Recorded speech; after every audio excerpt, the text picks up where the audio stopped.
Ladies and gentlemen, it's my great pleasure to welcome you to this seminar today.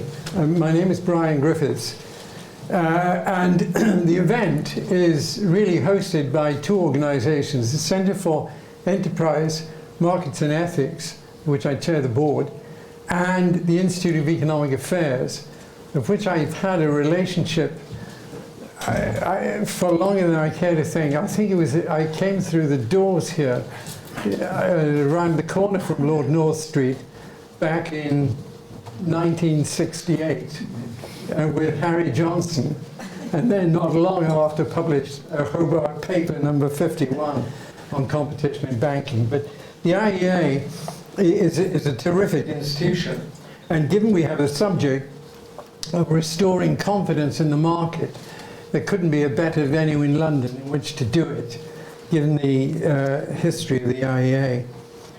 Unfortunately, Bernard Silverman, who is meant to be with us today, who's a very distinguished mathematician and statistician, and was knighted for his services to science, statistics, and public service. Unfortunately, he's got COVID, but in place, Victoria Hewson, who is on the permanent staff of the IEA and the head of regulatory affairs and research associate here, has stepped in his place. So thank you very much for that.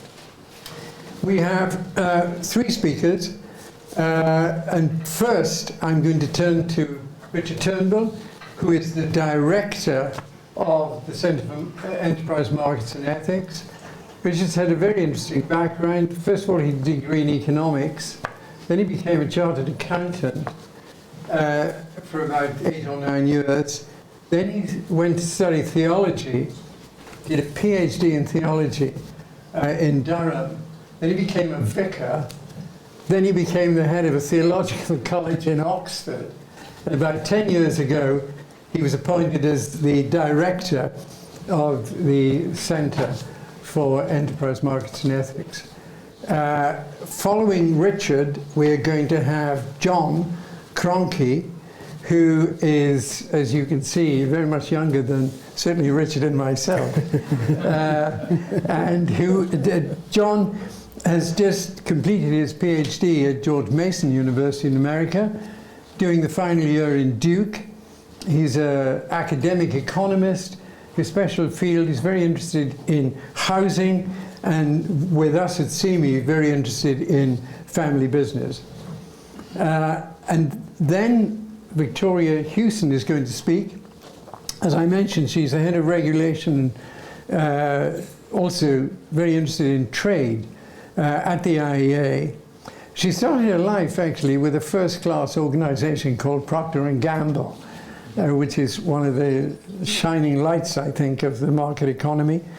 And she then became a lawyer, involved particularly in financial services and technology.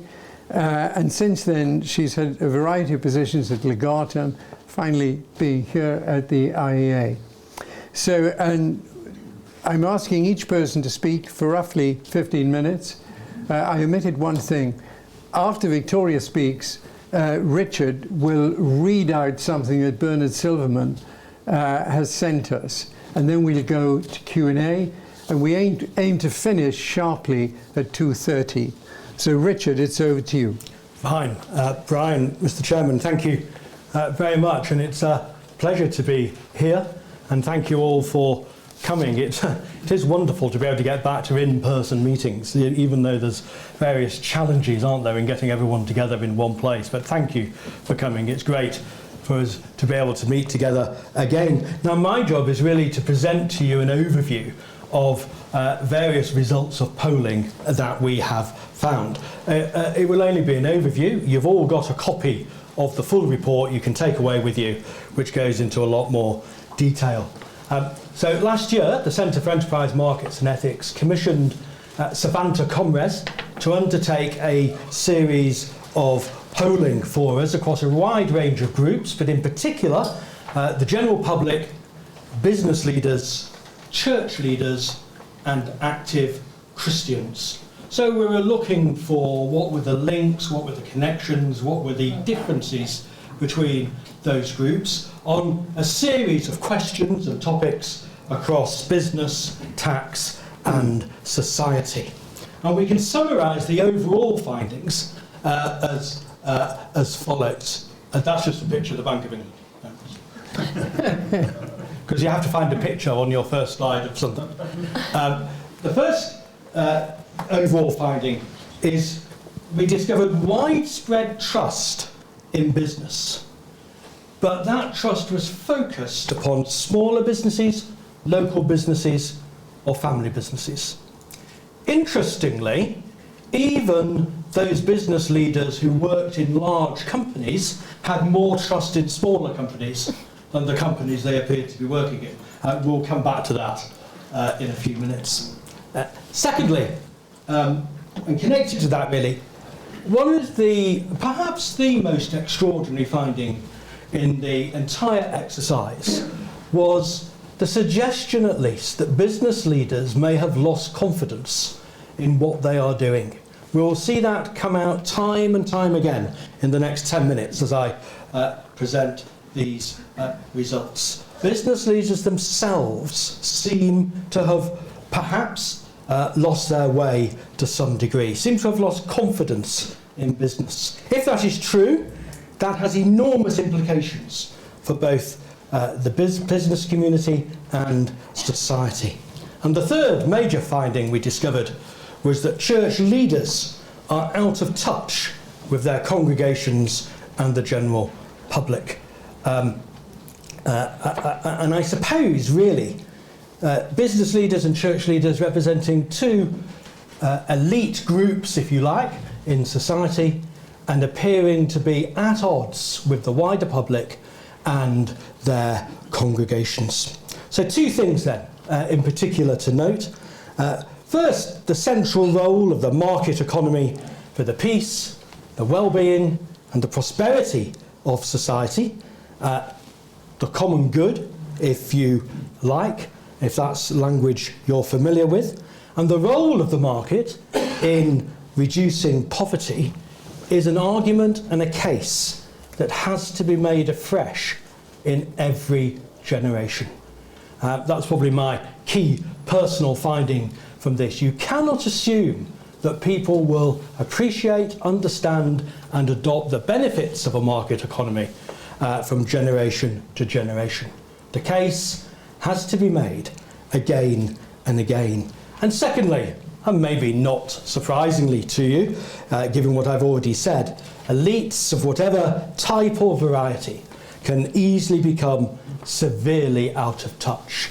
I've given you two examples. I am sure you would be able to think of several others. Well, let me go into a little bit of the detail. And let me first put this summary table up. This table is in the main publication as well. And this is a table that summarises or illustrates, at least to some degree, the ways in which these different groups have varying degrees of confidence in business and the economy. I'm not going to go through every line of that table. You can look at that in your own time. But there are several things that we can pick out and then seek to illustrate further. And let's first of all consider then business leaders. The polling was undertaken across several hundred business leaders who were broken down by owner-occupiers, C-suite executives, size of company and so on and so forth. But in overall terms, 60% of business leaders think they should be taxed more, think the business should be taxed more. Interestingly, that's a higher figure than any other group. And it does leave you slightly scratching your head as to why they would think that. In addition to that, 70% of business leaders think they are paid too much, a proportion beaten only, unsurprisingly, by the church leaders group. And then look 4 lines down. 60% on the last column, 60% of business leaders think that profit is incompatible with happiness in society. Incompatible. That's an extraordinary finding to establish. One of the things we also did was to look at the results of questions analysed by size of business and by seniority of executive. In all three of those examples, business taxation, executive pay and profit and happiness, the more senior the executive and the larger the business, the higher the percentage, rising to 75% of business leaders in larger businesses viewing profit as incompatible with happiness. One does wonder what they think they are therefore doing on a daily basis. Just by way of comparison, just look across, fourth line down, look across to the general public in the first column. The percentage for the general public was just 37%. A massive difference and disconnect. And let's look at one further difference. In comparing business leaders and the general public, two items up there. Firstly, whether pay ratios should be published. And yes, okay, so on publication of pay ratios, the difference between the general public and business leaders is not enormous, but again, it's business leaders pushing an agenda more than the general public. Although, to be fair, both of those percentages are in the 60s, so the difference is modest. But look at the difference when it comes to lobbying or advocating for political issues. Business advocating or lobbying for political issues. The public are not interested. Only 37% of the public in favour of business campaigning on political issues, compared to 67% of business leaders. It may be less surprising when you break it down by age and find that among the general public, when you look at the over 55s, the interest in companies pursuing political agendas fell to only 28%. Well, lots of other things could be said, but what lessons might we learn from that? Well, first, focus on the core purposes of business. The idea of the business enterprise is to produce goods and services in a competitive market. Second, believe in what you do. Of course, we all know, and everyone sitting in this room will know, there are ethical and other challenges in business. However, we will restore confidence in the market if business leaders themselves have confidence in the contribution that business makes for society. Business needs to be a power for good, and business leadership needs to advocate for business as a power for good. And thirdly, make no assumptions. We cannot assume that the case for the market is a given, not even in the business community. We need more business advocates across the spectrum. Well, that's business leaders. I'm now just going to turn for a few minutes and look at another elite and compare what church leaders think compared to the regular weekly members of their congregations. So that's a summary of issues where we compared what church leaders had to say with what their regular congregants had to say on every metric. The church-going Christian public have a significantly more positive view of the market than their leaders. Whether it's the attractiveness of the UK as a place to do business, whether it's to do with businesses caring for their employees, whether it's to do with the place of taxation, the Christian public are more positive than their spiritual leaders. The disconnect, in fact, is enormous. The results show that those who preach to the flock hold opinions on business and enterprise, tax and society far removed from those who listen in the pews, if they're still listening. 51% of church leaders viewed higher taxation as a better way of achieving a fairer society than lower taxation. Only 34% of weekly churchgoers had the same rose-tinted view of high taxation, a very similar number to the general public at large. Now let me just compare that question of higher tax and the role of government in redistribution, or lower tax and the role of the market in generating prosperity across those four groups. The blue is the respondents who said they thought a fairer society was achieved by higher levels of taxation and the government acting in a redistributive role. And the orange are those who thought lower tax was preferable and the encouragement of the generation of wealth creation. The biggest difference between low tax and high tax support is among the Christian churchgoers, the column here on the right, where the difference is a full 21 percentage points. And although business leaders are very similar on the preference for a lower tax and a market economy, nevertheless, on the advocates of advantages of higher taxation and a redistributive role for government, 41% of business leaders opted for that option, higher than everyone else apart from church leaders. So, the basic conclusion again there is that elites are out of touch. I'm just going to summarise, and that will draw my remarks to a close. There's a vast range of material in the full report. And actually, if you really want to go into even more detail, even that is a summary. If you want to go in even more detail, you can access the formal polling tables on the website at Savanta Comres. But let me summarise. What has led our national elites to lose confidence in the power of enterprise and the market? What has happened to our business leadership that might lead to this extraordinary state of affairs? The idea of a competitive market with reward and incentive for risk and innovation, producing the goods and services which the public demand, appears to have drifted onto the back burner, accompanied by an increasing reliance on government.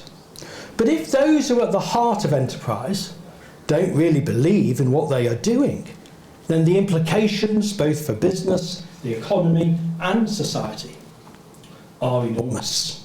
And those who preach weakly to the flock, certainly on business, tax and economics, the message is simply not believed by most of the recipients.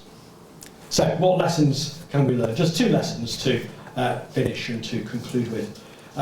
Firstly then, business should focus on business, as I sort of hinted at a little bit earlier, producing goods and services in a competitive market. Those high ideals of quality, innovation, new ideas, that's what lies at the heart of an enterprise-focused economy. And maybe that sort of innovation, that sort of entrepreneurship, maybe it's that type of innovation and creativity that will contribute to solving some of our big global problems. Maybe it's that approach that will contribute to solving environmental and climate problems rather than simply relying on big government. And secondly, just to reinforce again, we must again advocate for a market economy. Yes, a market economy built on ethical values. Yes, a market economy built on sound principles.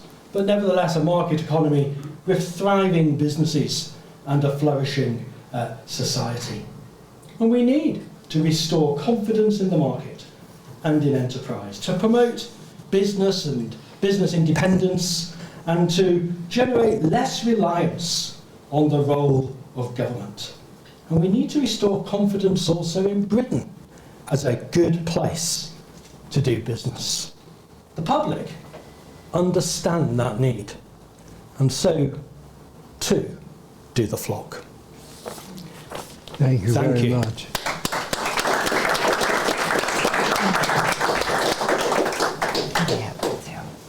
John, it's over to you. Thank you, Brian. Thank you, Richard. As Richard said, there are many different things that we could delve into as far as the results. I'm just going to focus on big and multinational businesses because I think there are some interesting results as far as the popularity of big and multinational businesses that may provoke some more discussion after this talk. So just as a level set, this is the general public's view of different types of business. So on the top, we have family, local, and small businesses, all of which, as Richard said, are more popular than large or multinational businesses. Unsurprising, but just so you have some idea of the levels that we're talking about. And some of the interesting results that I'm going to present just in this short talk are the age gap that we have in these results, the regional gap that we have in these results, and this gap that Richard's already said exists between church leaders and both the general public and the everyday weekly churchgoers. So for age, one of the remarkable findings that we got in October was that younger people had much more support for large and multinational businesses than older people. So as you can see from this, people over 55, only about 50% of them agreed that they had trust in multinational businesses. For 18 to 34-year-olds, that number was over 70%. And another way to look at the same issue is to think about it as a gap between trust in business generally and trust in multinational businesses. So if you look at 55-plus-year-olds, their trust in business in general is quite similar to 18 to 34-year-olds, but they have a much lower trust in multinational businesses. So many of them turn away from multinational businesses in relation to business as a general topic. We can think of different reasons why this may be, possibly related to some of the political lobbying that Richard mentioned earlier, the fact that older people are much less likely to support lobbying on political issues. Younger people may have the reverse opinion, and that may help multinational businesses in the abstract. We also see this regional difference, possibly obviously correlated in part with age, but other factors as well. There's more trust in multinational businesses in London than in places in the rest of the UK and the rest of England. I've just included a few in this slide, but as you can see, the gap is not as stark as the age gap, but it's still a real gap. So in London, over 70% of people in London trust multinational businesses compared to the low 60s in other regions in England. Finally, this stark gap that Richard has already pointed out on this issue is similar.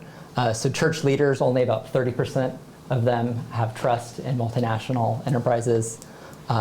Huge gap with the general public, which is over 60% trust multinational businesses, and an even larger gap between churchgoers and church leaders. Just as with all others, we can think about various reasons why this may be the case, why multinational businesses in particular are less trusted by church leaders, and I look forward to discussing those.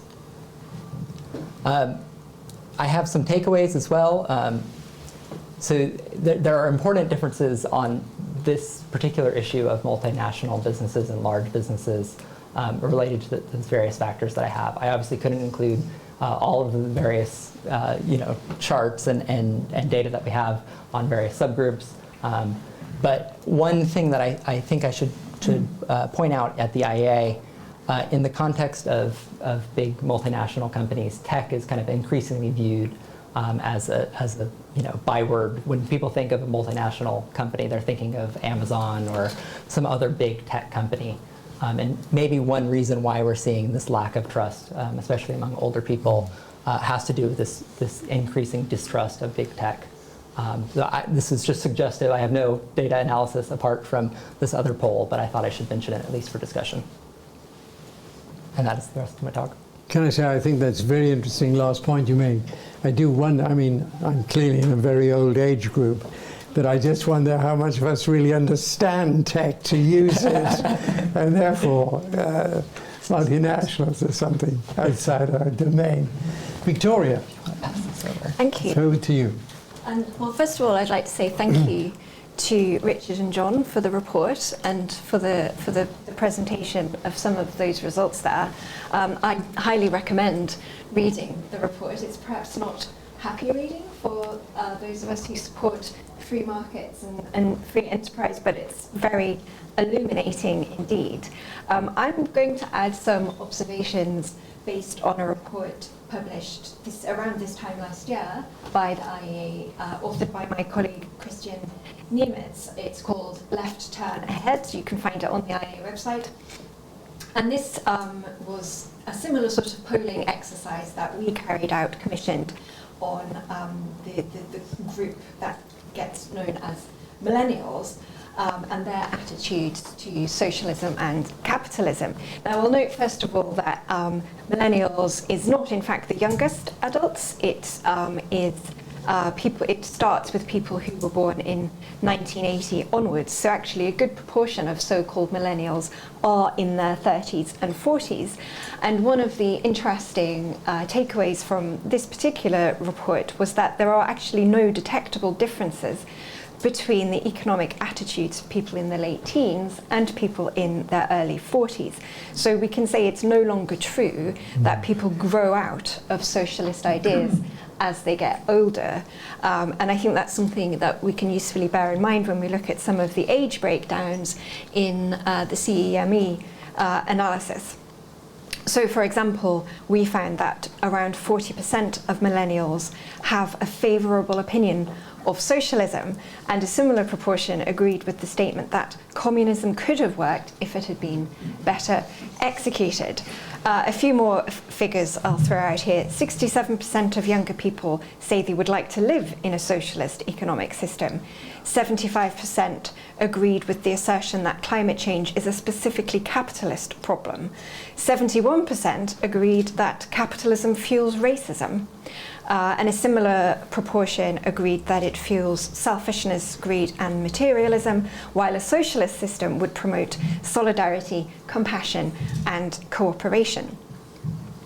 78% of young people blame capitalism rather than NIMBYism or planning rules or interest rates for the problems in Britain's housing market. That means it's very difficult for this generation to actually afford to buy a home. And as a result, unsurprisingly, 78% of that age cohort believe that solving the housing crisis, as it's known, requires large-scale government intervention, such as rent controls and public housing.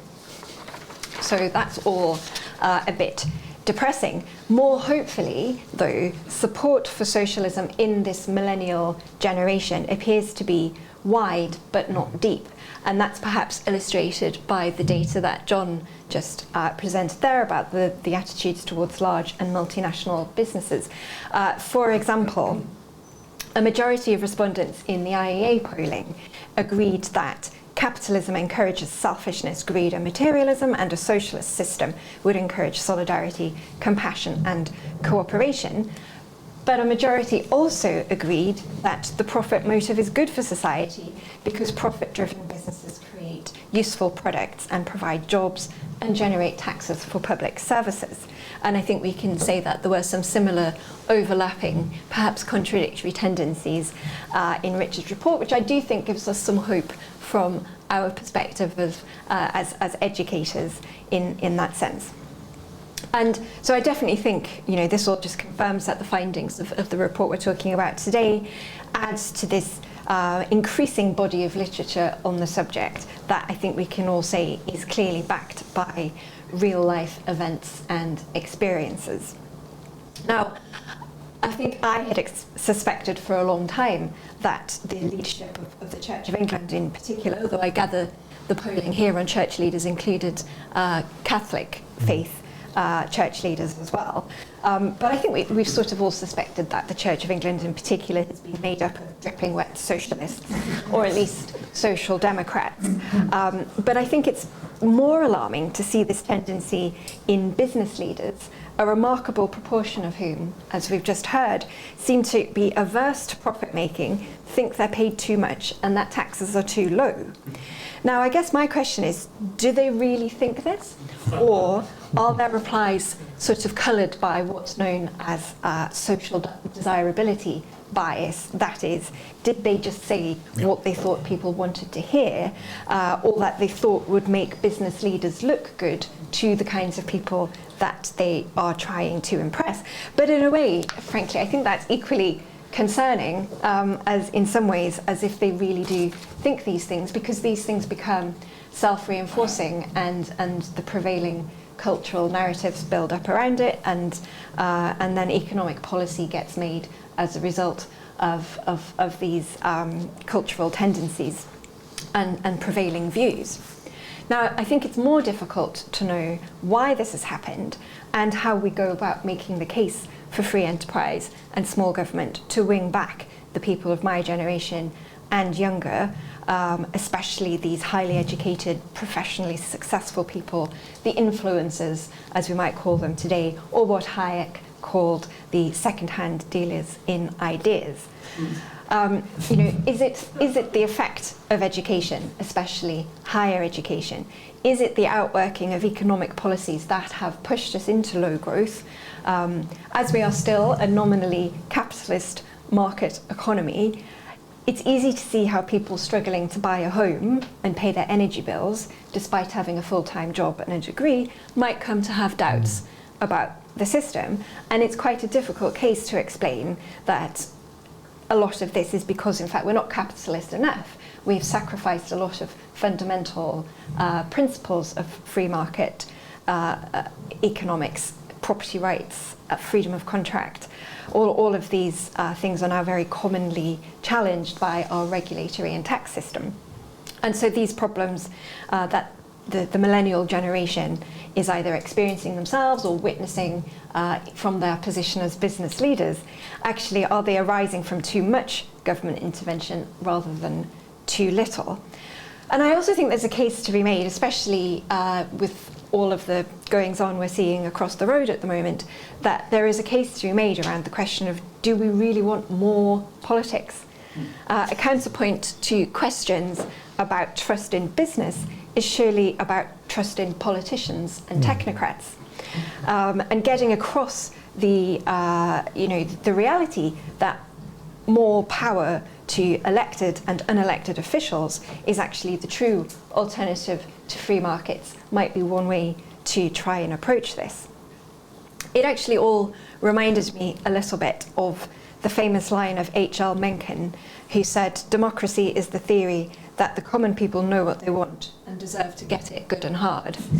And I think it is tempting to be resigned to our fate of a future of big government, high tax, and all the resulting impacts on prosperity and living standards that we will experience as a result, until perhaps we will get this new generation of Reagans and Thatchers to reverse the decline, perhaps in a decade or so onwards from here. Now, at the IAA, we do not accept this fatalistic approach, and it's great to see such a useful and timely contribution from Richard and John and CEME to help us make this positive, constructive case for free markets and capitalism. Thank you. Thank you very much.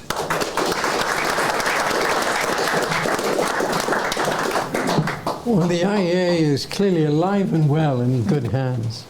So, Richard, you're going to read out Bernard Silverman's statement to us. Can I just say one thing about Bernard Silverman? Became a clergyman, or so is a clergyman in the Church of England, as well as being a Fellow of the Royal Society, a very distinguished mathematician and statistician, which is a really interesting combination. So, Richard. Yeah, thank you. Bernard's a great friend.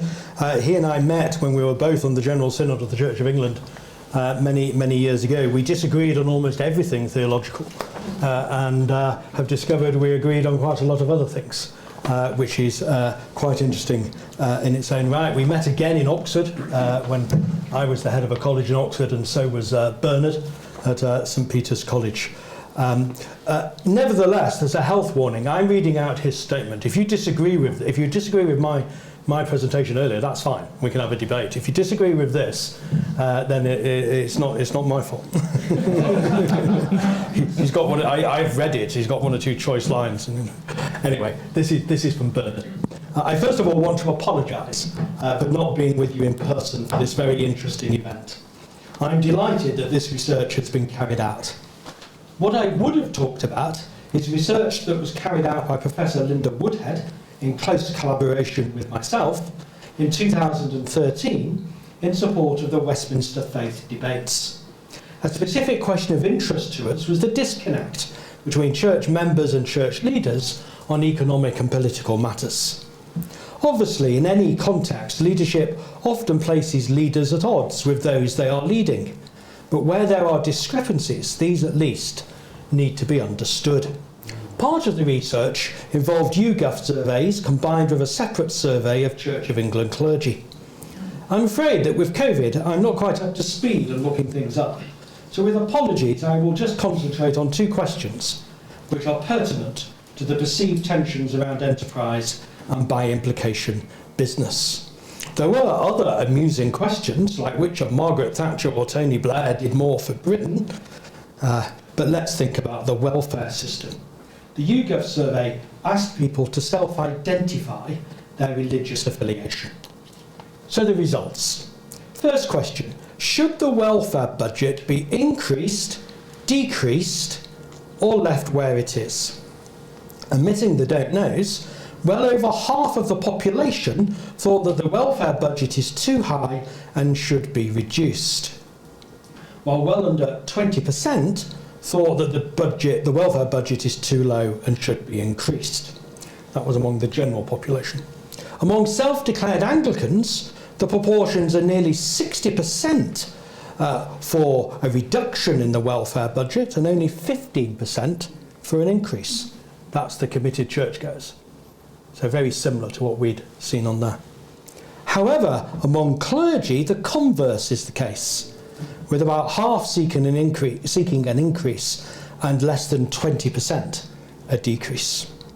The second question, respondents were asked to say which of the following statements came closer to their view.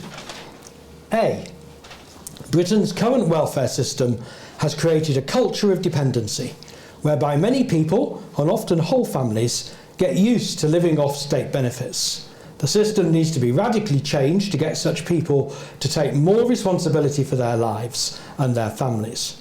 Or B, most people who rely on welfare benefits are victims of circumstances beyond their control. The benefits they receive are far from generous and are the least a civilised society should provide in order to help them and their families avoid abject poverty. Helpfully, fewer than 10% in any category answered don't know. So of those who expressed a view, 2/3 of the general population and 3/4 of self-declared Anglicans, the regular churchgoers, chose A. Britain's welfare system has created a culture of dependency, and so on. Well, 70% of Anglican clergy chose B. Two questions to discuss, and I'm sorry that I can't be there to do so with you. First, do attitudes to welfare reflect attitudes to enterprise and business? Personally, stepping out of my statistician's role, I think they do. Secondly, in my view, these are questions on which good people can disagree. The clergy's views are unsurprising to me and maybe to you. But what, if anything, is the implication of a dramatic mismatch between the views of church leaders and everyone else, especially their own flock? I think it raises deep theological questions about what is meant by the public good, by the common good.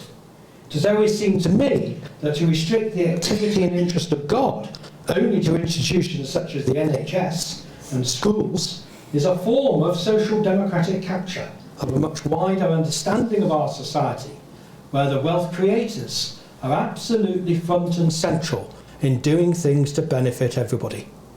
Of course, there will always be questions about the right way to distribute the fruits of enterprise, appropriate tax systems, and so on. But unless you start from a position of confidence in business, obviously business of the right kind, you might as well go back to the way things used to be hundreds of years ago.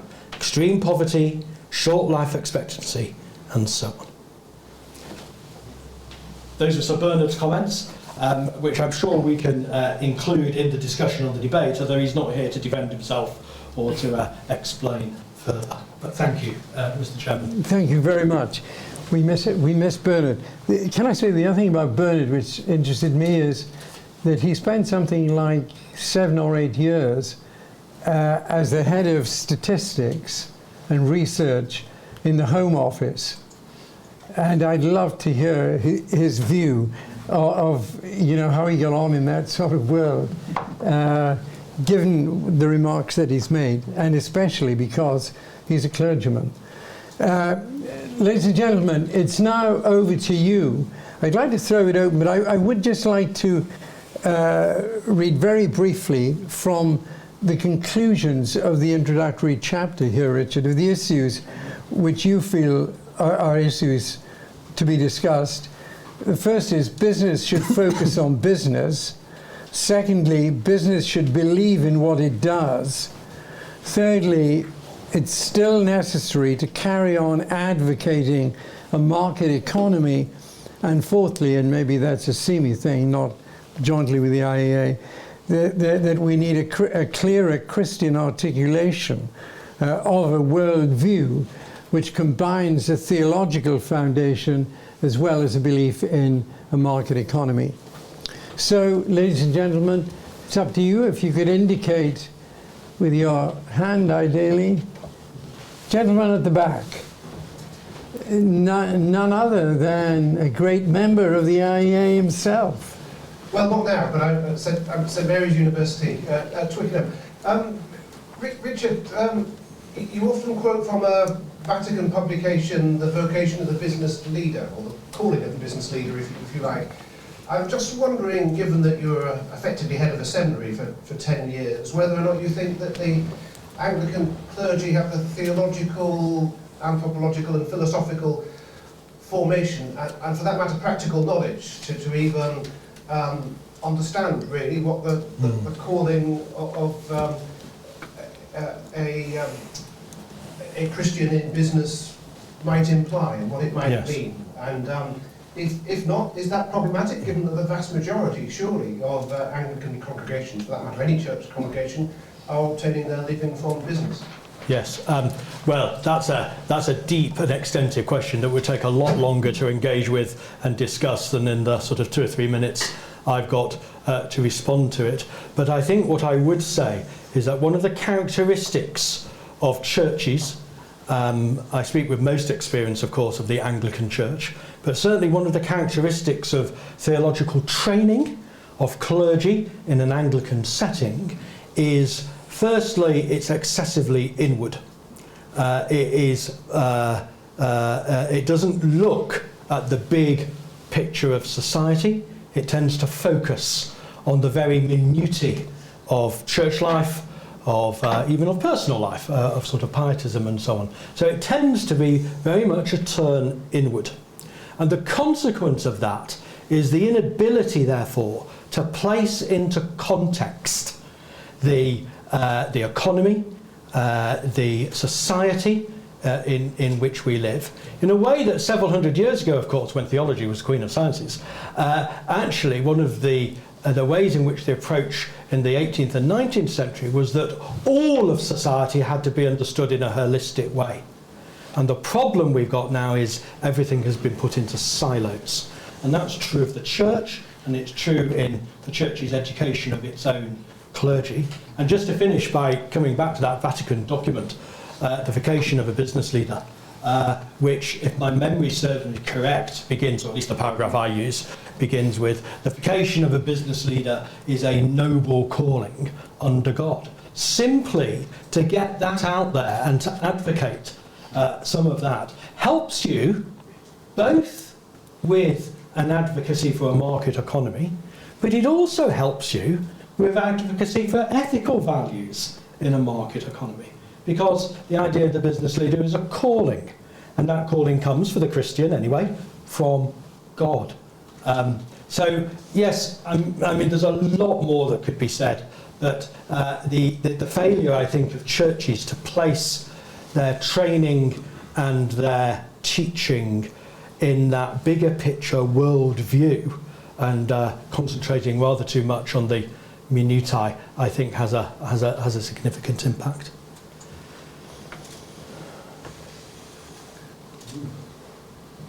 Gentleman here, and then a gentleman behind him.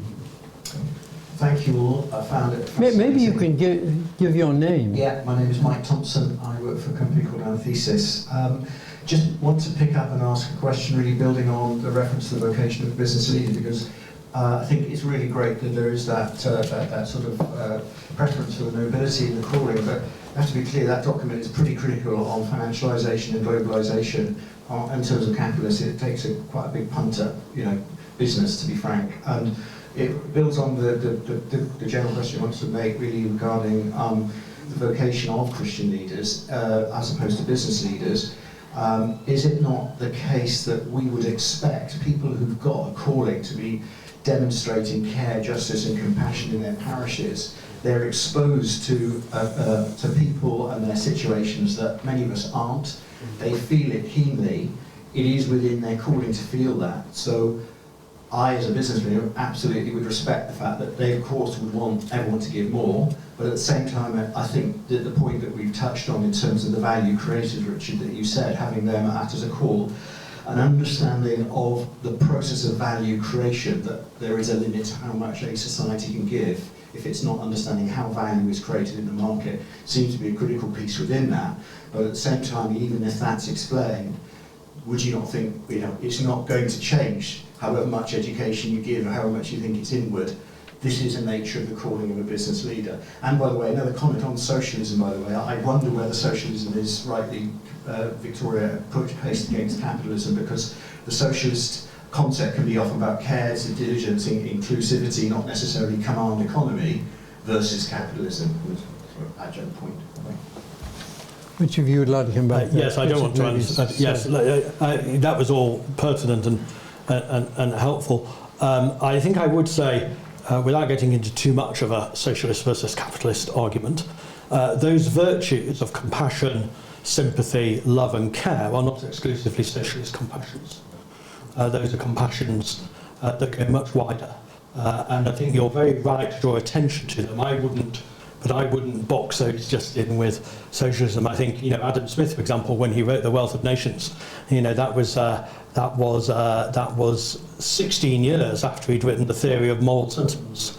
So I do think those characteristics are very important and essential. But I think the beauty, if you like, I'm doing a plug here for the Centre for Enterprise Markets and Ethics, what we stand for is for that market economy, but with those values forming and shaping that market economy. Yeah, on the question of the definition of socialism, I think that's actually almost illustrated by the point I made about how you get a majority of people agreeing what on the face of it seems like two inconsistent statements, because they associate socialism with lovely things like caring and compassion and redistribution and so on, rather than necessarily what we might understand it from the strict technical economic definition. The polling, if you wanted to have a look at it, it does, they did give defined terms to test people's agreement with it or otherwise, because it's a good point. But I also think it goes to my point that I also made about, do people really want socialism in its true form as it actually applies in practice, as we've seen every time it's been tried, Venezuela, North Korea and so on? Obviously not. Nobody in their right mind, certainly since Venezuela, sort of the Venezuelan experiment, I think now even Jeremy Corbyn doesn't say he wants Venezuela for Britain. So I think it's about tying those real economic truths to economic policy choices, rather than simply going along with ideas of things that seem nice and right and fair.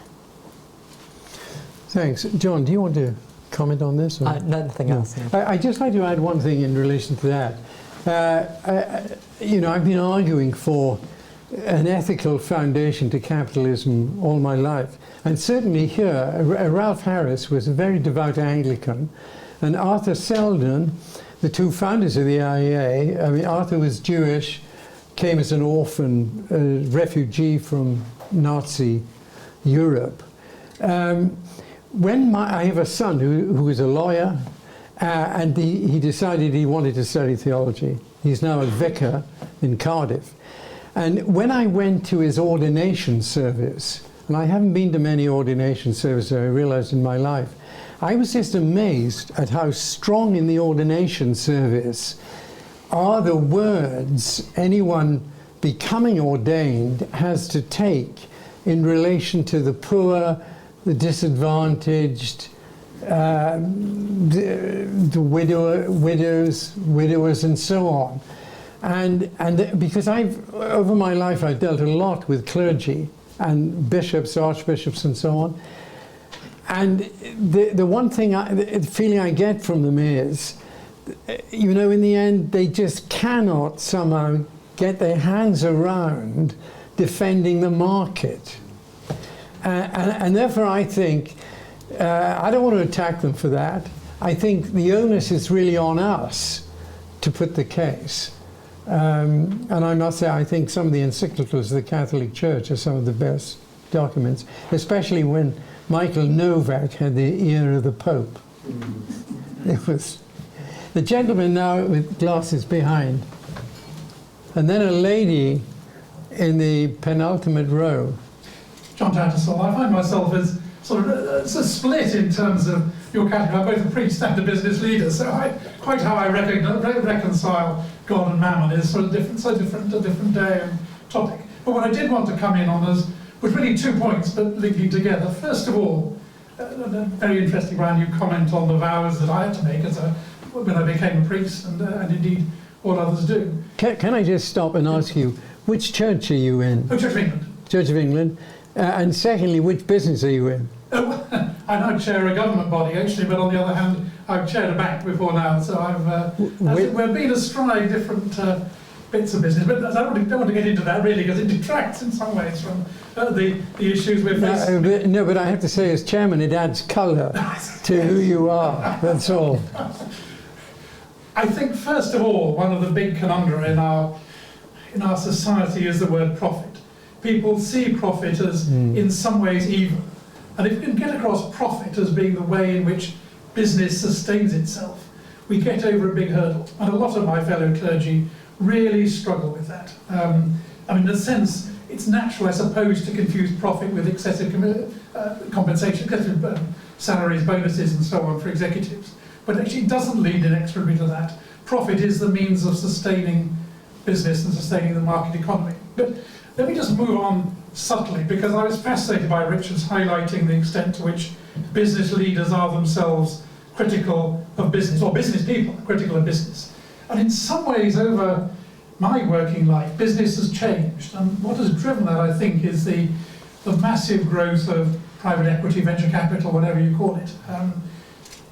When you chair a company, you are constantly mindful of the need to have regard not just to basic profit for shareholders, as it were, but to the interests of all your stakeholders, the employees, the customers, and to some extent the suppliers as well, and indeed the communities in which you live. I mean, you can't ignore those, and indeed, when you do your director's report, you have to show you followed those.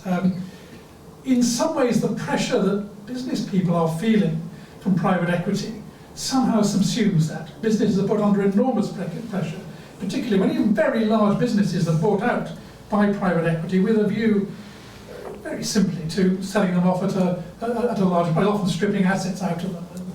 Well, not many multinationals have the large asset base which to strip anymore. But that conundrum in the market sector has in fact confused a lot of, dare I say it, good business people who feel they have a global calling, as Richard said in terms of the Catholic paper, who find that calling frustrated by people who are temporary shareholders with a short-term interest. And I think the market economy is in some ways being done a disservice by those processes, even though they are in some ways a natural outcome of the market economy. Richard, I'm going to start with you, one clergyman to another, and then I really want to bring in Victoria and John on profit, and how do we get across that profit is a return to capital and so on, and risk. Richard. Yes, I mean, I don't have very much to add to John's observations, really.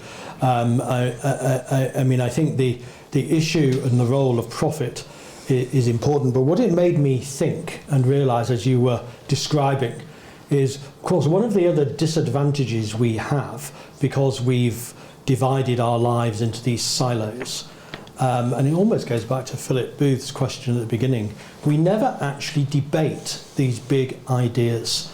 And I'm entirely relaxed whether people agree with me or disagree with me or whatever, or not, you know, on any particular issue.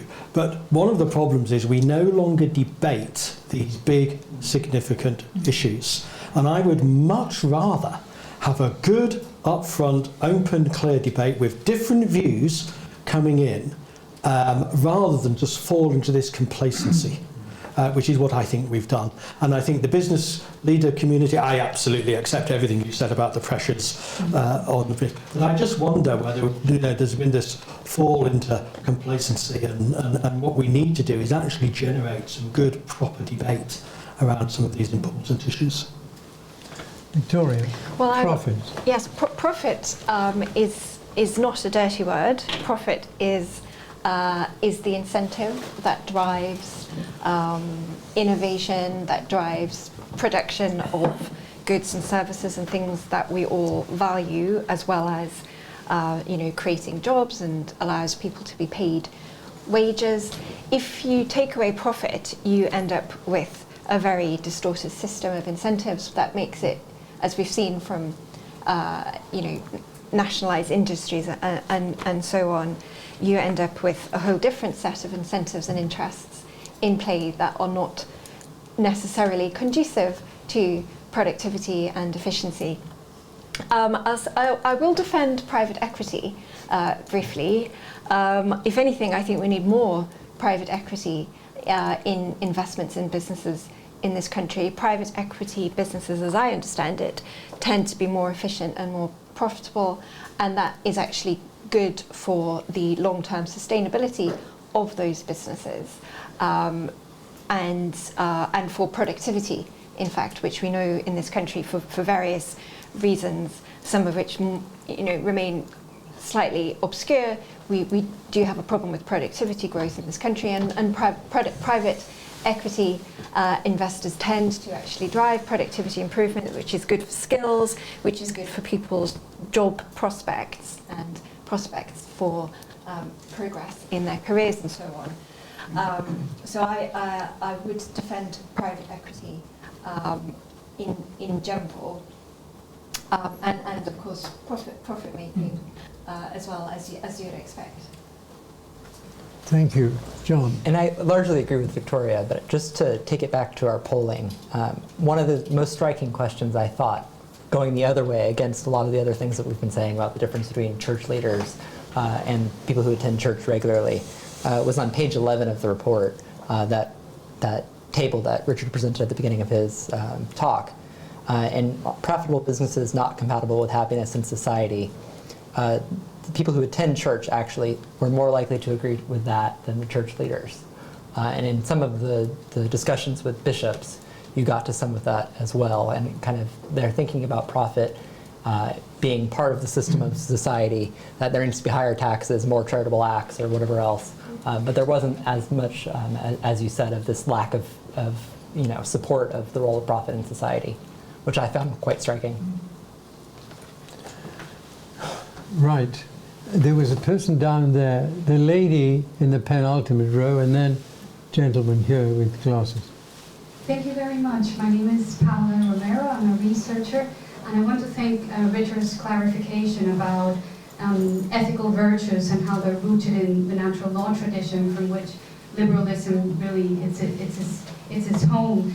This question is directed to Victoria or Richard. I was really shocked by the result of profit being incompatible with happiness. 60% coming from business people is just amazing. And I wonder if this, if there is a connection, a bad connection between business men and women thinking that they have to bear the weight that should go into politicians. So an intuition that I have is that maybe something that explains this high percentage is that they feel they have to respond politically to the pressures of inequality and so on, instead of saying, look, we are the solution and not the problem. So I wonder what you think of the suggestion of thinking that, I'll put it positively and openly, what should be the relationship between business and politics in the light of this data? Thank you. Can I say that's a very, very interesting question and hugely topical. You know, you just reading about a firm I was with for 32 years, an internationally known investment bank. I mean, how do you deal, if you're an American firm, how do you deal with Roe versus Wade? Do you pay for people to go across state borders and so on? I mean, very tricky stuff. So I think it's highly topical. I think, Virginia, I think you're in the front line for this one. Victoria. Victoria. Victoria, Unless sorry, you meant not the state. Virginia. No, I didn't. He's still on the other side of the Atlantic. So, yeah, I think that the profit and happiness thing is perhaps one of these data sets that perhaps you could tease out the question a bit more, because, you know, perhaps to a certain extent and this isn't a criticism at all, it's a very hard question to draft, perhaps did people read it as, is profit enough for happiness, or does profit equal happiness, where clearly any sane person is going to say no.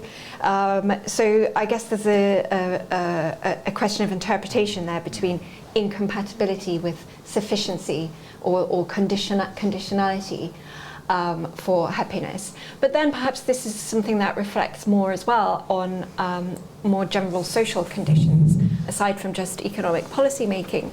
If people feel like their lives are otherwise empty of meaning, and profit and business success and success in their careers is all they've been left with, then you can see how that might make successful business people feel like there's something missing in their lives, and they haven't achieved through happiness. They haven't achieved happiness through their success in profitable business. I'll turn to the report authors though on that. I think the whole debate around profit is very interesting, and it's one of those examples where I think we need to re-articulate our understanding of profit in order to be clear what it is we're in favour of and what it is we're not in favour of. And I think the profit question relates to some of the material that John hinted at, although I didn't go into much detail on, about where trust in business lies. And most trust in business lies in small, local, family businesses. In some ways, that won't be surprising to us. So, if my local small business is making a profit, most people will think that's a good thing. In fact, it's an essential thing, because without that profit, that small local business will be unable to be sustainable over a period of time. I'm not sure I'm especially in favour of exploitative monopoly profits, where a monopoly is able to exploit its market share and make excessive profit, and so on. So it's not simply profit good, profit bad. We need to sort of, I think, define the terms and make clear. I mean, the problem with monopoly profit is not so much the profit, it's the monopoly. So therefore you deal with the monopoly profit by breaking up the monopoly and having increased levels of competition. In terms of the second part of your question on the politics, I mean, I'm more than happy to accept I may be in a minority of one, even in this room. In my personal opinion, we need to separate business from the politics. And in my personal opinion, you allow business to be business, encourage business to be business, encourage it to act responsibly, absolutely, act responsibly and be responsive, and you allow all of its customers who will have voted for all sorts of different political parties and all have all sorts of different political views to conduct their political activities in a separate way. I do accept that could well be quite a minority point of view. Before John, Victoria, you want to come back? Yeah, Richard, can I just pursue that a little bit more with you? When you say business should stay out of politics, what about business advocating for its own interests in economic policy and regulations and business policy? Presumably you would be okay with that, and you would separate that from wider social, political matters. I think I would make a distinction between business advocacy and business associations. So business associations advocating for policy and policy change. Yes, but I mean, even in relation to an individual business campaigning for, I don't know, a reduction in corporation tax, I mean, I'm a little sceptical even about that. Why don't they just get on and make the goods and services that they're meant to be making and allow others to have that debate? But that's an interesting point. I just want to push back against you, Richard, on politics and business. Yeah, no, it's fine. Because when we run into something like family businesses or local businesses, part of their reason for being attractive to people is the fact that they're involved in political issues, whether they're close to home and local school elections or whatever else like that, or whether they have some identity connection with people who use their services.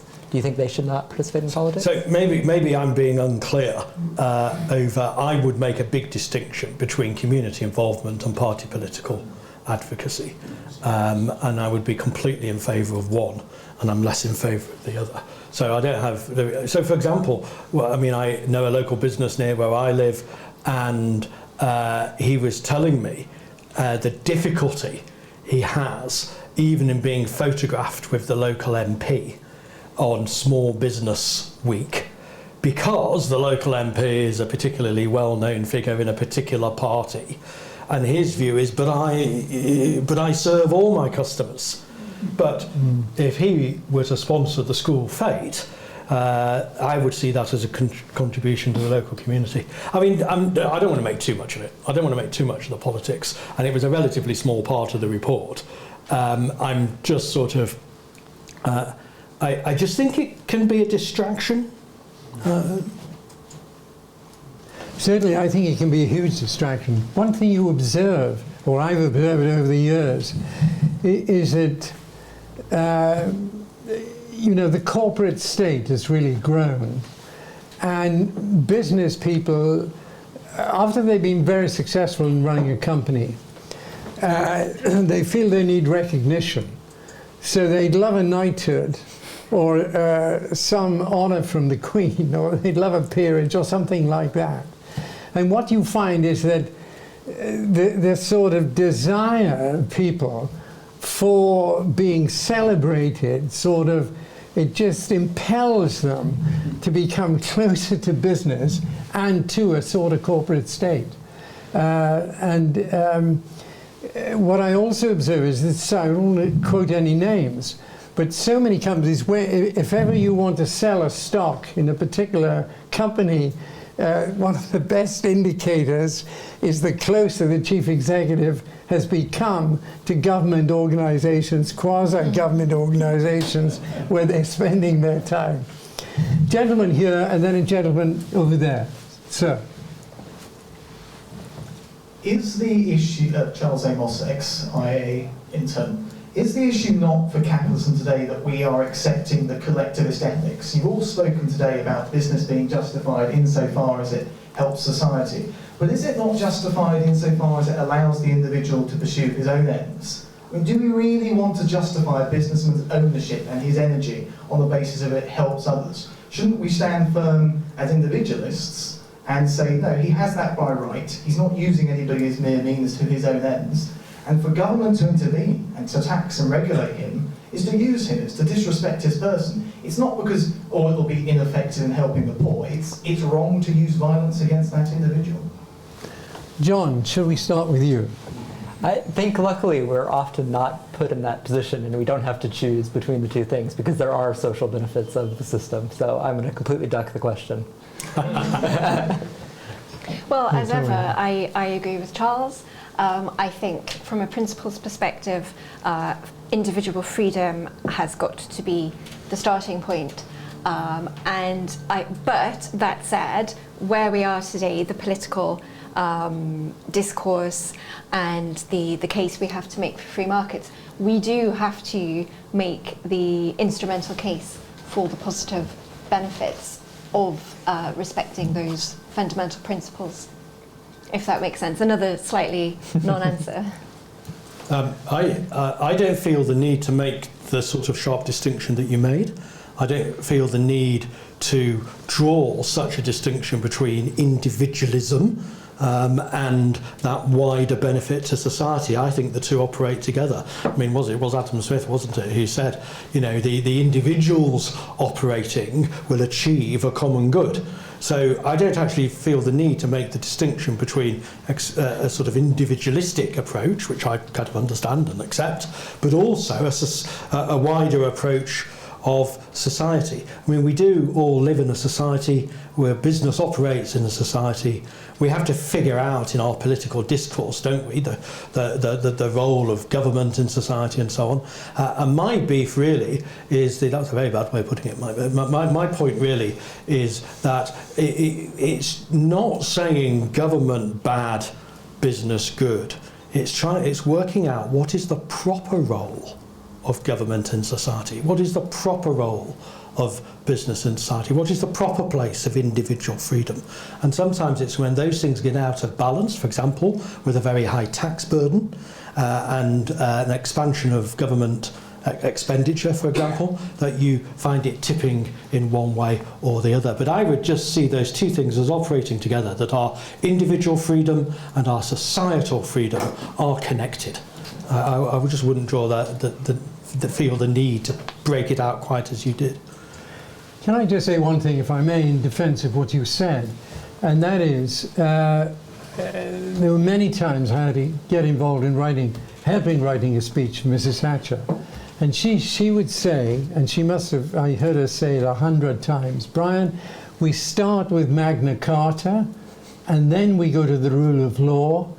Then we need a stable economy, which means zero inflation. Then we go to the public sector, spending and tax, to cut down on public sector borrowing and so on. And there was this. And I think the fact that you were emphasizing that, I think when you had, I mean, she had, as it happened, a Christian worldview as well. But it seems to me, before you can start defending the market economy, you have to ask yourself, well, what is my worldview? And I think you were right in raising the issue of, yes, there is a worldview associated with the defense of the rule of law and capitalism and so on, which I think is very important. So I'm in favor of what you said, unlike the people who didn't want to answer the question. Gentleman there.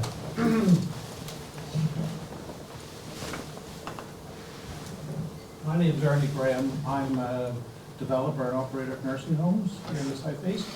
And we're not private equity owned, we're family owned. And I just have a question about another one about government and markets, and how government involvement in markets over the last longer term, like 25 years, might impact or not on the general public's confidence in the market, particularly with reference to central banks. Because it would look like, for the last 25 years, it just looks like Keynesian economics are true. It looks that way, particularly with what happened in 2008. It looked like bad bankers were bad, and the government bankers sort of fixed it. And the second part of the question is, and that being the case, if we do run into a huge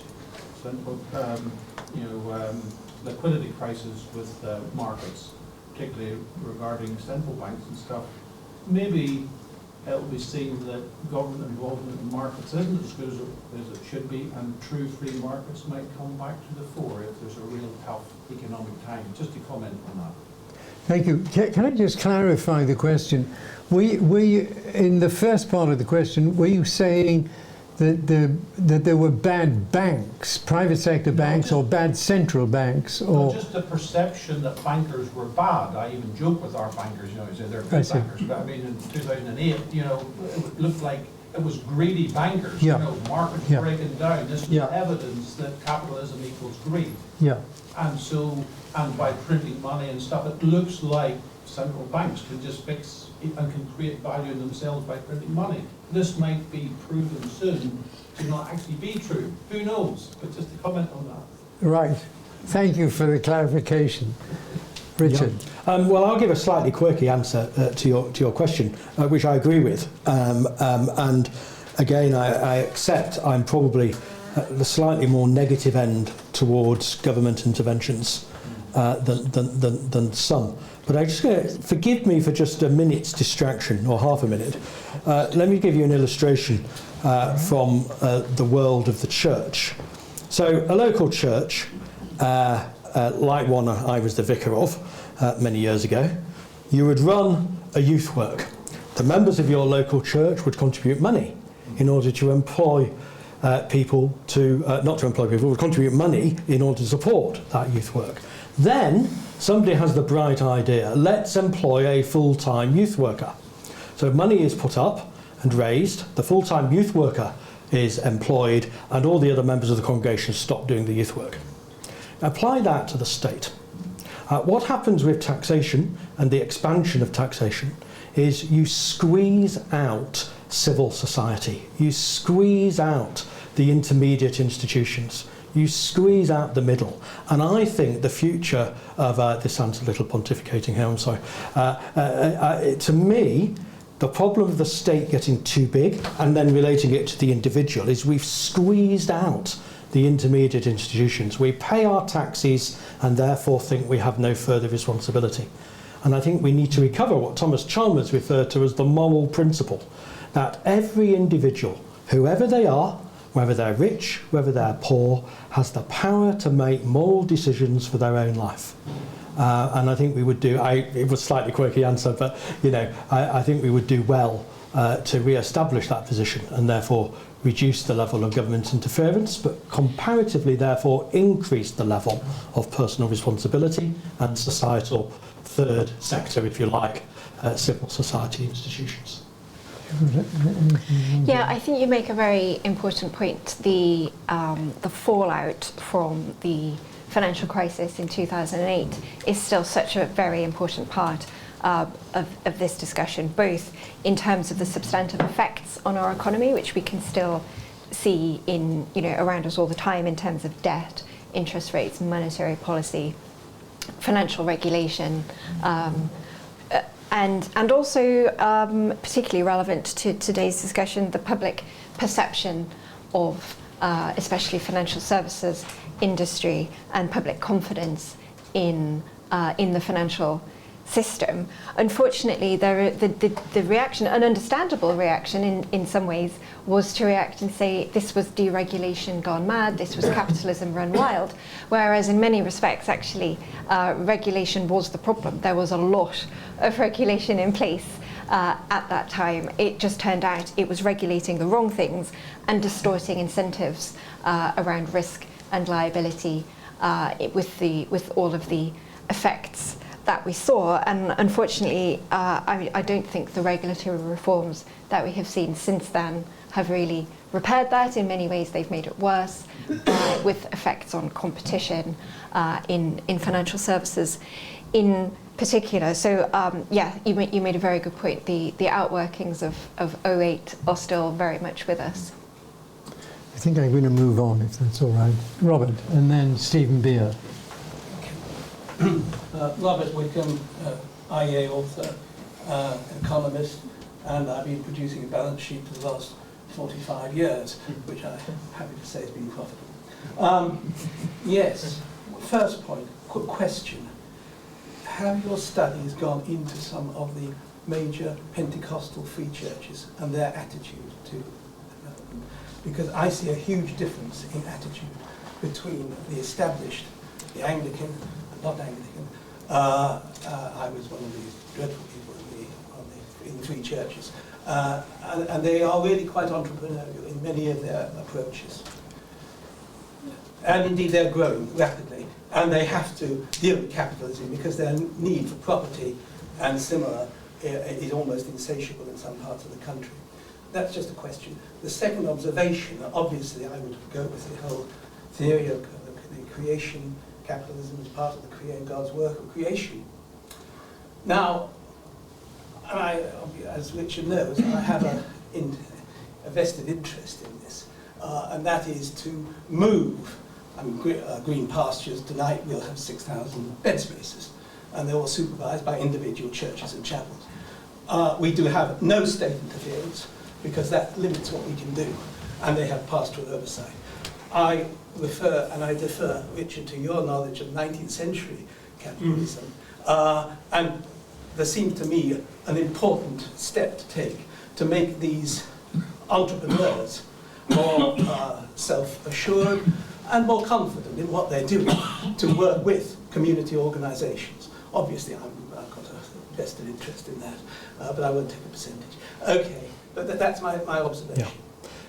I can just quickly answer the very clear first question, just so everybody understands. So the church leaders group that was polled went across all denominations: Catholic, Anglican, New Church, Pentecostal, lots of others as well. Went across the entire range. The one problem we had is that if you then broke it down to each individual denomination, the advice from our polling organisation was you didn't have enough to say anything publicly of substance for one particular group. So they said to us, you can make comment for the group of church leaders, but you end up with sort of 15 in one, 20 in another, 11 in another. They said you shouldn't make conclusions on the individual denominations. That was the thing on that.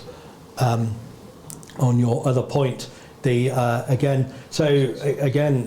is about it's about the balance, isn't it, between the proper role of the state and the individual responsibility. And a lot of political debate is about that balance, isn't it? And people will come to different conclusions. Interestingly, again, I've already quoted Thomas Chalmers once. He was a sort of early 19th century pioneer in Glasgow, and he said the problem with the statute book of the law is that it expunges love from the statute book of the heart. So it's that sort of relationship between the compassions that are in the heart and the role of the state in being able to regulate those things. But I think a lot of our debates are about what are the proper role and the proper limits of the state, what's the proper role and the proper limits of the individual, and people will come to different views. It's a rather clerical question. I'll just John, have a small point. I do wonder how much of the confidence has to do with what Richard was talking about with the local business and the MP. I wonder if because things have become so politicized, they feel like they can't actually defend their views, and whether they just go with social desirability bias and say something. That's the easier answer. The harder answer is how do you give them confidence in something they don't have. Stephen, and then Ian, and a person next to him. Third. Stephen. Hi, I'm Stephen Beer. I'm speaking from the perspective of someone who's been a Chief Investment Officer and a head of ESG and very involved with church investing groups. The first thing I want to say, a point and a question. The first point is probably not necessarily the last people I go to think about how to develop a thriving economy, but sort of low down the list probably would be business. I'm very much in favour of successful, profitable businesses that produce sustainable profits and do it ethically. But if I'm going to go to find out what I should do in terms of economic policy, or if you like, if I should try and predict ahead where I think things should be or will go, I'm really unlikely to rely on the words of business. Because business generally is trying to be business, and they can see what's in front of them. They can't often very well see the wider perspective, and I can point to numerous companies I've seen wander, despite having given very positive impressions, to illustrate that point. My question is, do you not think that some of this debate and some of the questions we've got, aside from the issue of when we move from the survey to then commenting on it, we need to work out exactly what it is that we want to achieve? What is it we're actually arguing about here? Where is it we think we should be going, aside from just drawing conclusions? Do you not think there's really a failure in government going on? And that is why you have, say, the ex-CEO of Unilever, Paul Polman, arguing very vigorously for a morally conscious business elite, who will then basically tell us, in effect, what good things we should be doing in society and promote certain particular ethical values. Now, I'm very in favour of ethical business and ethical investments, but I really struggle with that concept, morally conscious business elite. Almost every word, if not every word of that phrase, is particularly wrong. So, isn't that not really the issue? And it's not about big state versus small state. We're really talking about different forms of capitalism, to be honest. We have quite a lot of state spending now, high level of borrowing, high level of taxation, and we have a vast number of food banks serving millions of people, which is where church leaders often get their perceptions of what's going on in life, and quite rightly. The state isn't working, government isn't working, and therefore people are going elsewhere or scrabbling around. So it isn't really the solution to some of the issues that you've been raising in this panel, not about a stale debate about what we think socialism and capitalism might be, but actually about making government more effective and less about, you know, and not avoiding the hard choices that we have to make. Victoria. Yes, I think you make a very good point about almost the terminology we're talking about here around economic policy making and business. The Prime Minister, and I think you allude to this in your report, and I won't use the exact word, but he used a rather coarse expression to dismiss taking policy advice from business. And I actually would defend that in a way, because I don't think he was saying he didn't care about business or care about the economy or economic growth. He was saying he wasn't going to listen to vested interest lobbying from business organisations, which I think is fair enough, although he might have expressed it rather more politely. And that's why, you know, for example, at the IEA, we would not describe ourselves as pro-business. We are interested in free markets and you know, market solutions to problem, not the interests of business as such, because businesses have their own vested interests that might not necessarily be in accordance with broader free market values and good economic policy.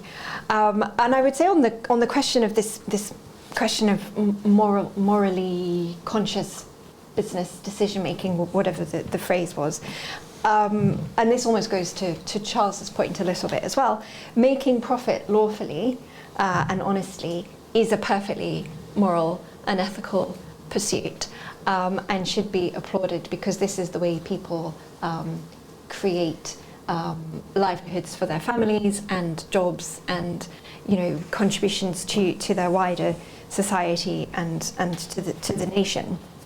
It's interesting to refer, you know, I'm not an expert on the theology or religious aspects of this at all, but the position of the Church of England as the established church actually places church leaders quite close to government in many ways. You know, they sit in the House of Lords, they have a direct impact on our lawmaking. So to the extent we talk about government failure, perhaps church leaders should be thinking more about their role in that, or in fact, if they should have a role at all anymore, not to throw in disestablishmentarianism into the debate. I won't rise to the debate. John, on either side. I may ask you actually to discuss the broader lack of trust in society and political institutions more broadly, just because I've heard you speak about this publicly. Really? Do you remember what I said? I was hoping you would. But if you have anything to say, if not, that's fine, obviously. No,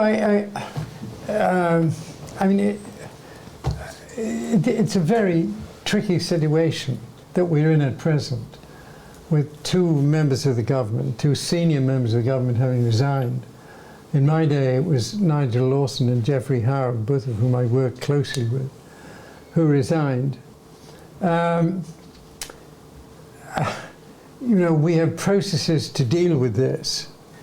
I mean, the thing I think which has interested me over recent years is what are the factors in our society which undermine the concept of a free society and a free economy and a liberal democracy. And that's where I do think that ethics really matters.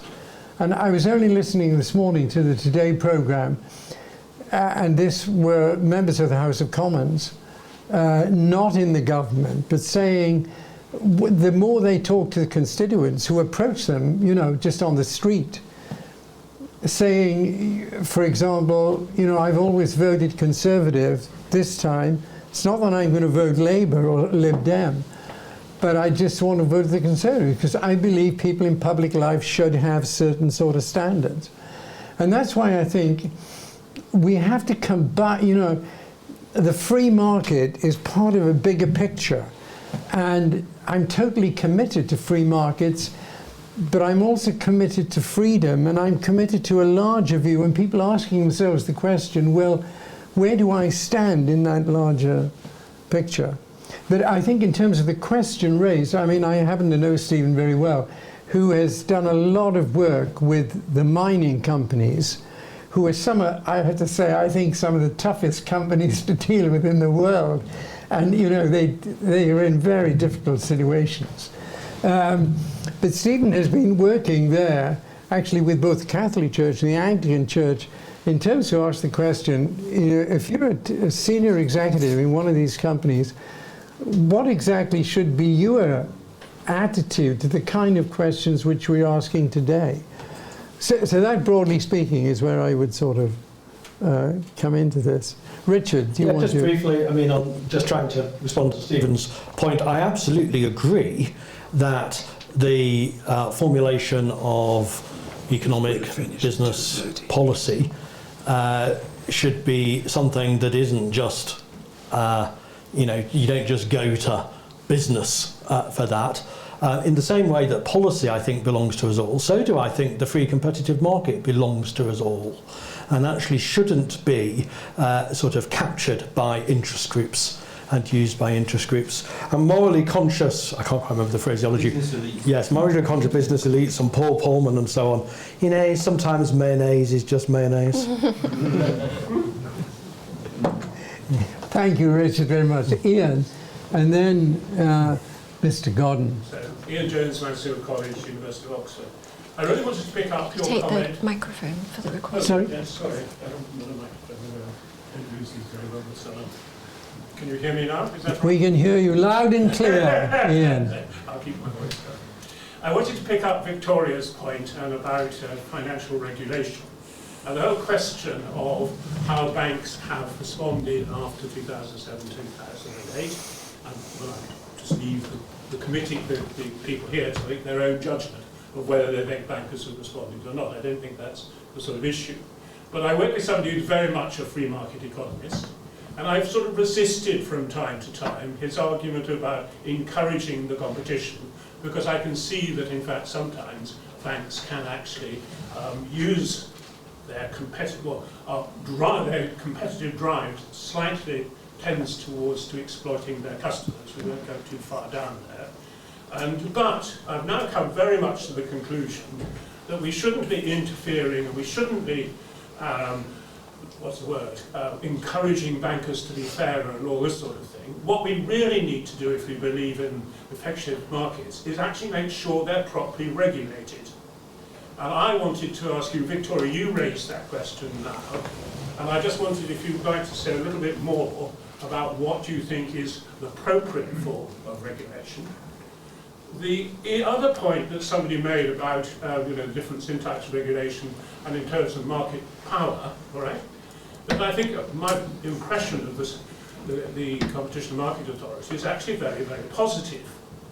But they get caught, and you talk to the banks, what are you going to do in this situation? And they took the initiatives in retail banking because they were afraid of what the CMA might do to them. Okay? So they recognise its power too. But when it comes to exercising that power, you get the impression that actually the civil service and some other people backing up the CMA are incredibly cautious because they don't want to be taken to legal, whatever you call it, challenge. Judicial review. Sorry, what is it? Judicial review. Judicial review. And so a failure for them is to go to a judicial review.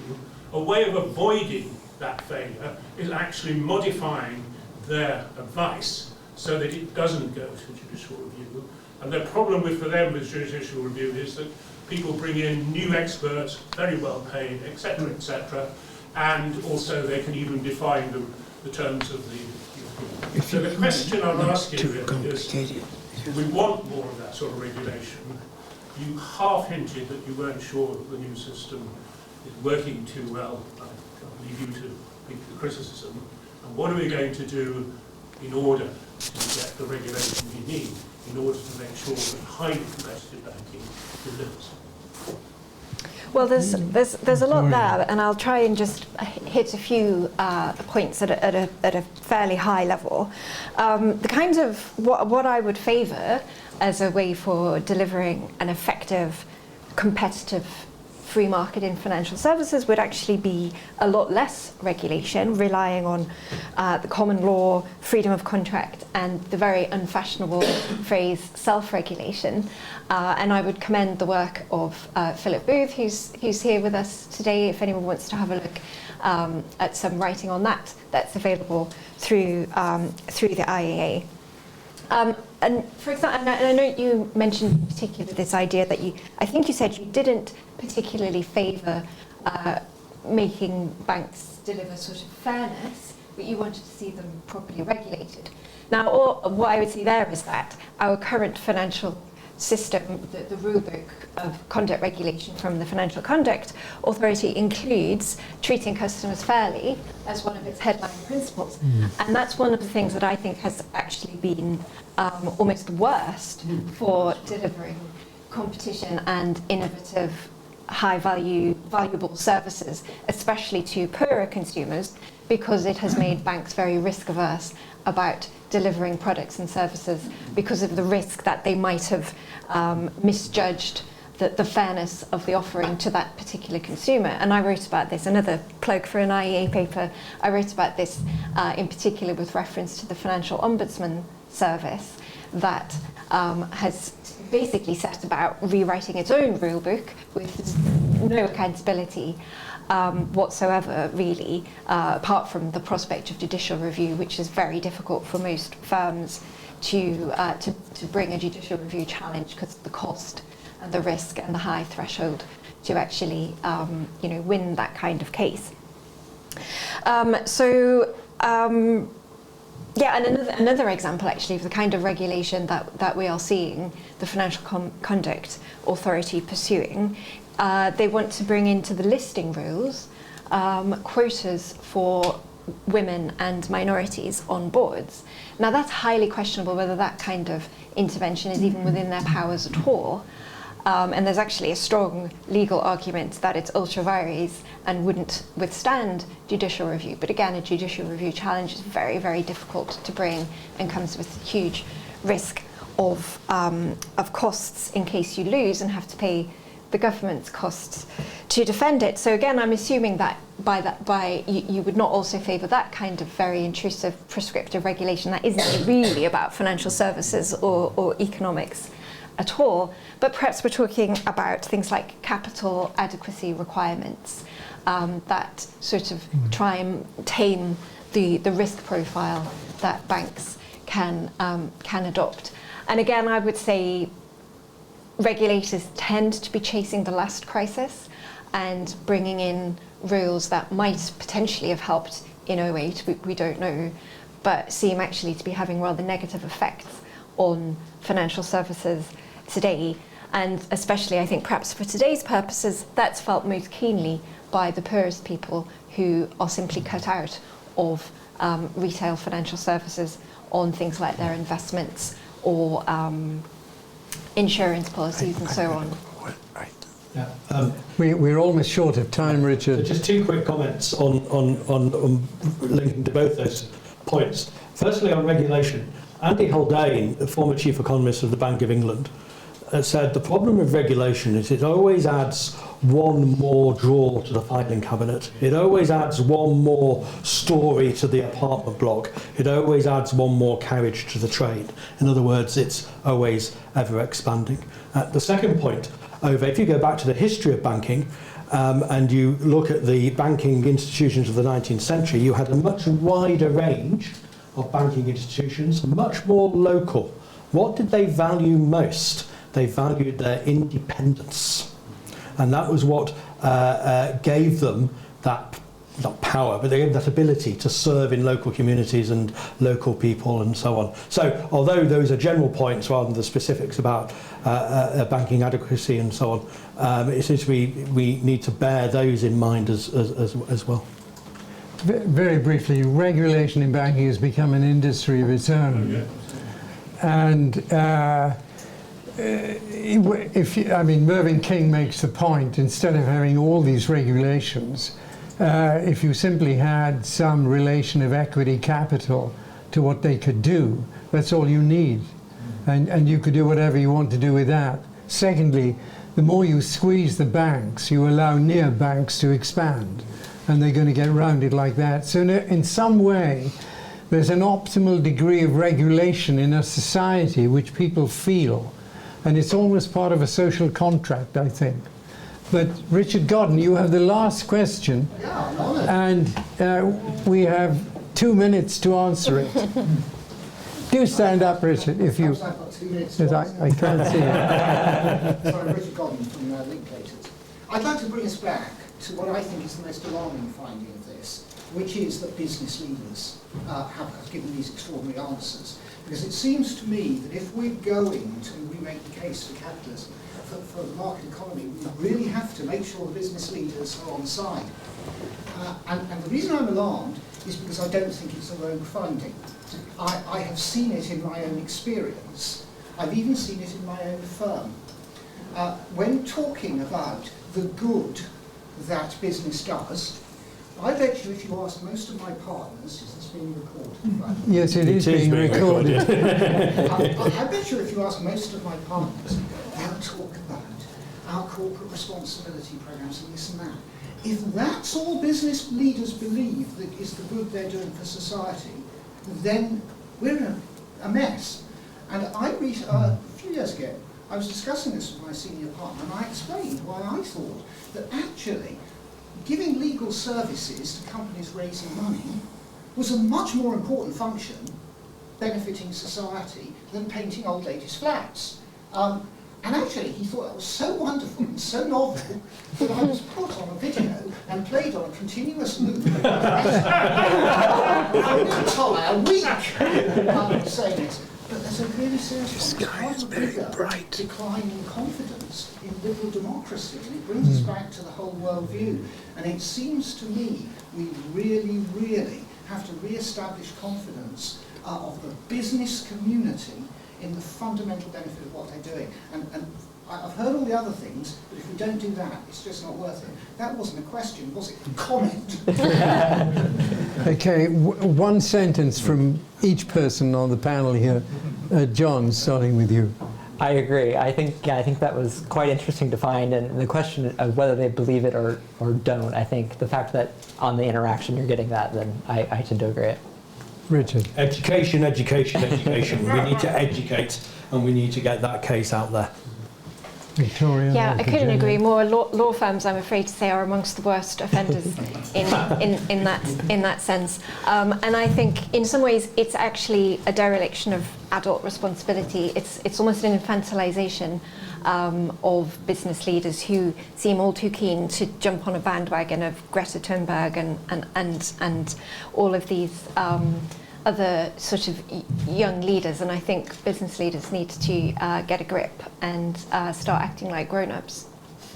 For me, the takeaway today is really the agenda for work for the IEA and the Centre for Enterprise Markets and Ethics, particularly on two areas, profit and competition, and through competition regulation.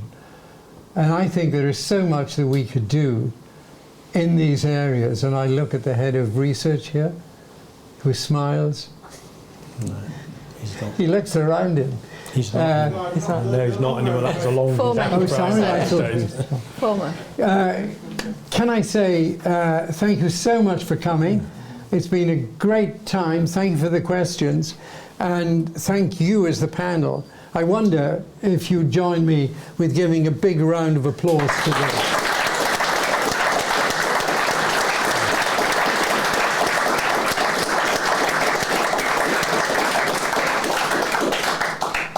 And as the Americans say, have a great day. Well, if you enjoyed that conversation, why not watch one of these other videos? And while you're here, remember to hit the subscribe button and the notification bell. That way, you'll never miss out on a single IEA broadcast.